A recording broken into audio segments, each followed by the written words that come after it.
Hi guys, what's going on? And welcome back to another episode of Conqueror's Blade. So today we're going to be digging into the Halloween patch and kind of the patch notes, what's changing, good things, bad things, and just kind of have a bit of a quick rundown of some of the main changes coming with this patch. It's not an absolutely massive patch, nothing super major going on, but there's a few nice little things along the way to kind of have a look at. So first things first, what sort of are we getting in the way of new content? Well, there's not massively much new bar the Halloween event, which is going to be going on, and kind of the extra skins that are going to go along with it. So to start with the new Halloween skins, there's like a Plague Doctor hero skin, and then like an Executioner unit skin. Both of which, I must say, I actually really genuinely do quite like. I always think Halloween-themed things in games have the tendency to be a little bit, I don't know, naff, a little bit crap. But I actually really like these. I think they look genuinely quite good, whether it's Halloween or not. I'm quite impressed with the skins. So we're getting them added in. I think they're going to be into the shop. And then we are also getting sort of this Halloween-specific event. We'll kind of have to wait and see what that brings when that gets released along with the patch. The other things we're getting added in are the Janus Unit attire. So for those of you who've got a Founders pack like me, way back then, you know, the Janus Unit attire was announced as something that's going to be in the pack, but it's never actually been made it into the game as a unit skin.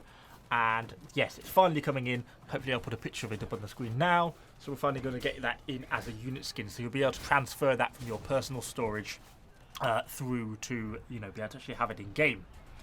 So beyond that, we're also getting sort of some Halloween-themed stuff added into the cities and into the open world.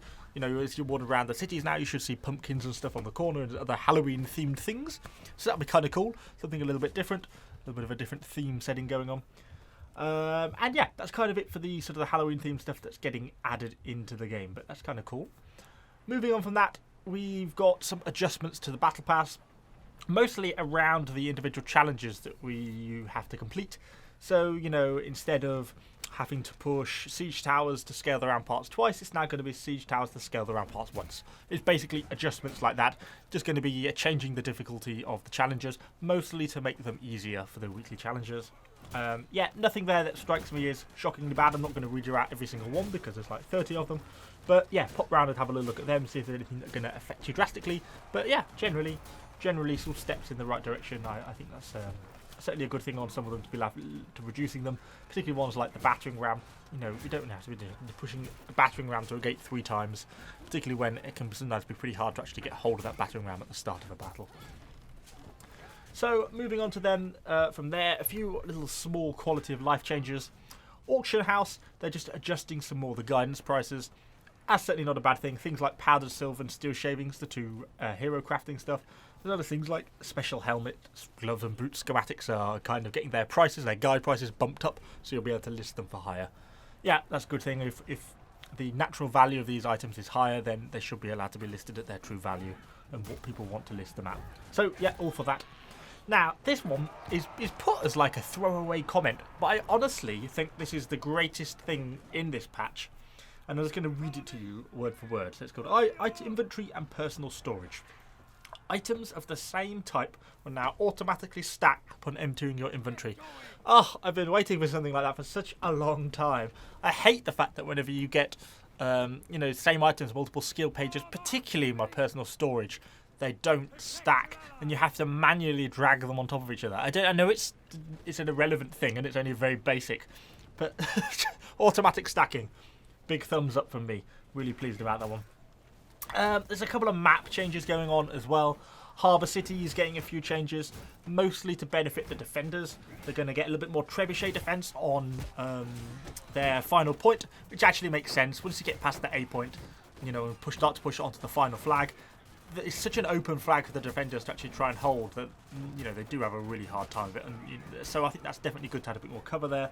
And they're also adjusting the layout of the defenders' right respawn to provide a new path. I think that's so they can't be cut off from their spawn point quite the same.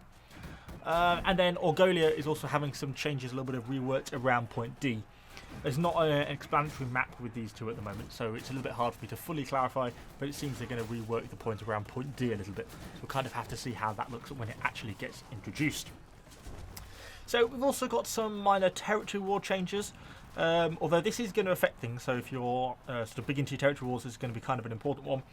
So they're basically saying they've made some adjustments to the commander system.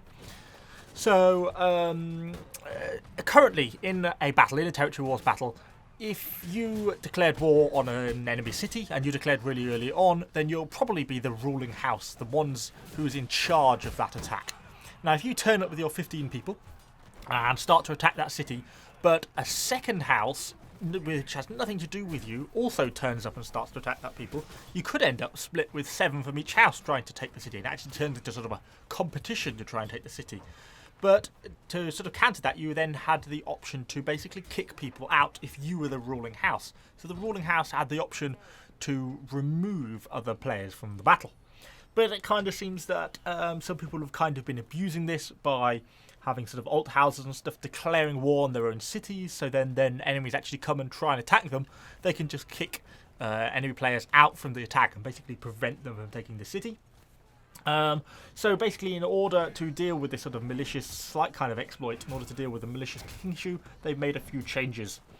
Warlords who have participated in the battle and are in the top 2/3 of player rankings cannot be kicked anymore. So it's going to limit your ability to kick them. And Warlords who have only been in the battle for 2 minutes or less cannot be kicked. So in effect, when you first join a battle, you've got 2 minutes to get yourself from the bottom of the kill board to the top 2/3, and then you can no longer be kicked from that battle. I see why they've done it. Obviously, because the abuse of it is not a good thing, and it certainly was there. The consequence of it is, of course, it basically renders it a pretty redundant principle, because if we go back to my original analogy there, where there's 2 houses both trying to actively take an enemy city, then it basically removes the ability for you to be able to get your house in and, have a coordinated attack. It removes that ability. So, yes, it's kind of a negative there, and I think we may see some abuse in that sense. Rather than people abusing the kicking, people are now just going to be able to abuse spam filling up those slots. At least past the bottom third, because obviously you can be kicked to the bottom third, but much beyond that, and you can no longer be kicked. So, yeah, we'll kind of have to see how that pans out. I see kind of what they're trying to do there. I'm not quite sure that's going to work necessarily as nicely as they want it to. Beyond that, we move on to Warlord balance adjustments.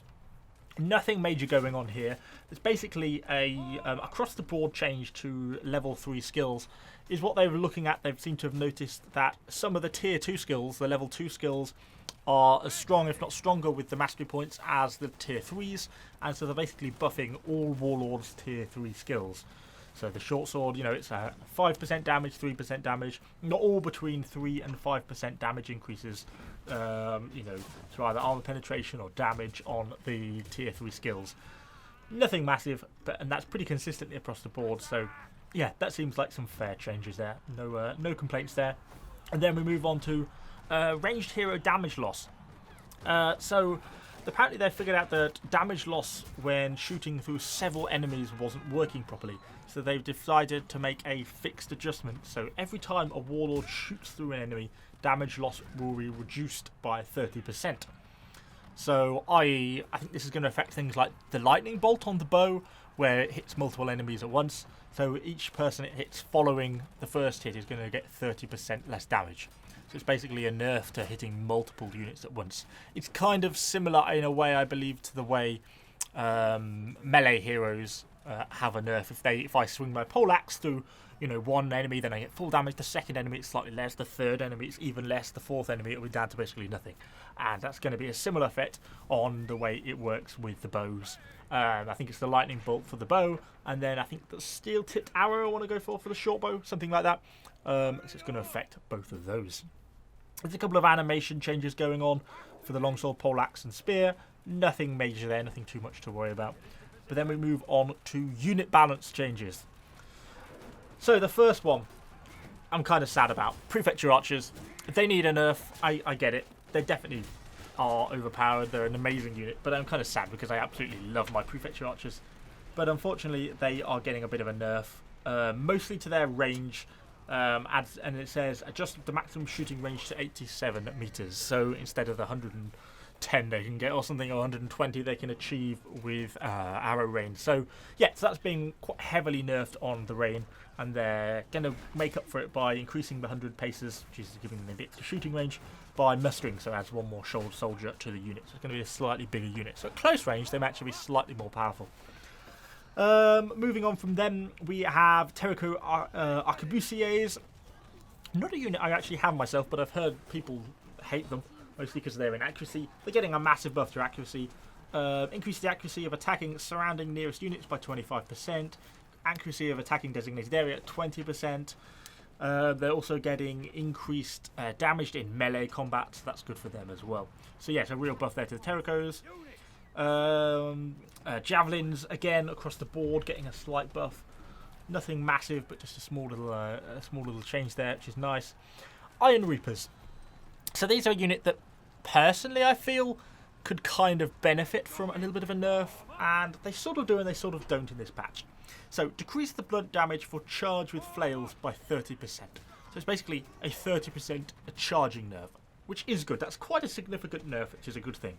However, to counter that, they're getting a 15% increase to blunt armor penetration, and they're getting a new knockdown effect. So added the effect of knocking enemy heroes and units, that's heroes and units, not just units, into the air.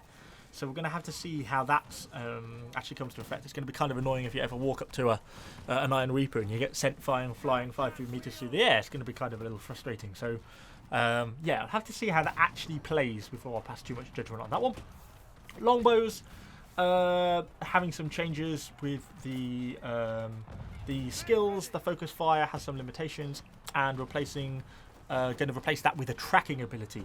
They don't seem to really elaborate that, not on the patch notes I've got at the moment. So I don't quite know. Effectively, I'm guessing that's going to be some sort of massive accuracy increase in effect. So yeah, if that comes into effect, then that's no bad thing. And that's pretty much it for the main changes. The last thing I wanted to touch on under the miscellaneous sort of category was about Pike Militia and how they work with Winged Hussars. It's more of a a note, if you will, at the bottom, which basically says Pike Militia aren't supposed to stop the Winged Hussars, but they will give them a full damage in the event that the Winged Hussars charge into them. So it's like a kill each other type thing. So, yeah, you can have a little read of that if you wanted to touch up on kind of how that works. Anyway, that's all I've got for you on this week's episode. Please do let me know what you think about this patch in the comments down below. Subscribe to the channel, of course, for a load more Conqueror's Blade content, and I shall see you guys all on the next video.